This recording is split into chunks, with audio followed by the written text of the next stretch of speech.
Hi everyone, Sandy here. Welcome to my channel. I'm popping in today real quick to do a recap video of what I'm going to be using next to design with, and also to let you know I did survive Halloween, so stay tuned.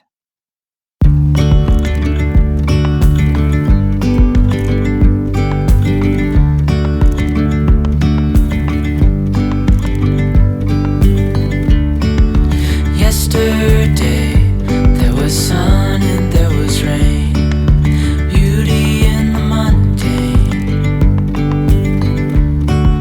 And as the light startled our eyes, we let go of disguise.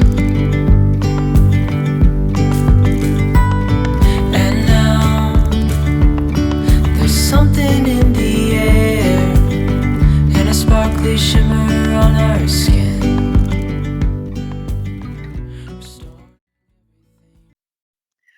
Well, October was a whirlwind. I ended up doing one design team project for Country Craft Creations using their exclusive paper collection, Little Monsters, and this is what I created. I do have a tutorial video and showcase of this that you can see on my channel here, so just check it out if you're interested in that.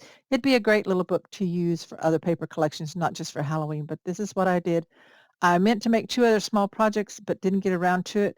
Doesn't mean I won't in the future, but for right now, I'm on table Halloween, and we're going to move on to the fall. This is a recap of my design team package that I shared around October the 5th. This is also what I got in my design team package, and this is what I'll be working on next. So I'm going to go through it real quick with you so you'll know what to expect. I'm hoping to plan a folio or an album with this, start working on it today or tomorrow, and then have a sneak peek or something to show you probably over the weekend, hopefully.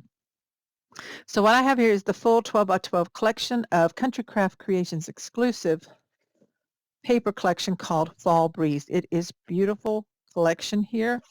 And I got that. And I also got the olive green artisan cardstock. I got some of the mandarin orange and the goldenrod, my colors.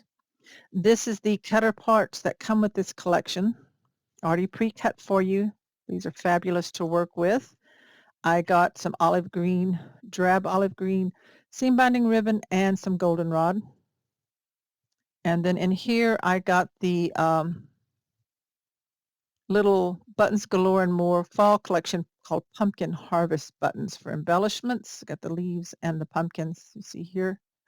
So those are going to be fun to work with. So I've got those in my little tray that I picked up last month.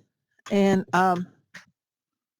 this is a beautiful collection. I've already shown it in a full video, I believe. I'm just flipping through to show you and remind you that you do get 2 sheets of the cut parts. You get the tags here on a full sheet and the pre-cut ones. And here are the glorious patterns of this collection. Front and back. Beautiful, beautiful papers here to work with for fall. So I'm excited to get started on some type of album or folio. I'm kind of leaning toward an album, maybe call a Count Your Blessings album or something like that, which would be great for your Thanksgiving photos or just anything that you want to do in a fall design. These are so pretty. This is a darker color than what's showing up on my camera. Don't think I can adjust the, let's see here, brightness to change it. That's a little bit better. Darker look to it. So it is the darker color. So here we have that. And then again, this olive green. And then also I did pick up this Maker's Movement with this window die called the Window Die Set. It's 5 pieces. I plan to use that on the album as well. So anyway, let me bring this brightness back up just a tad. Okay, so that is what I'll be working with. This is not a new design team package. This is what I did get early in October, and I'm still working on that. But I just kind of wanted to do a recap, refresher to show you what I'll be working with in case you haven't ordered this yet and you want to Check out countrycraftcreations.com. So make sure you give me a like and also subscribe if you haven't already, and click that bell so you'll know when my next video is ready. Thanks, everyone. Have a great day. Bye-bye.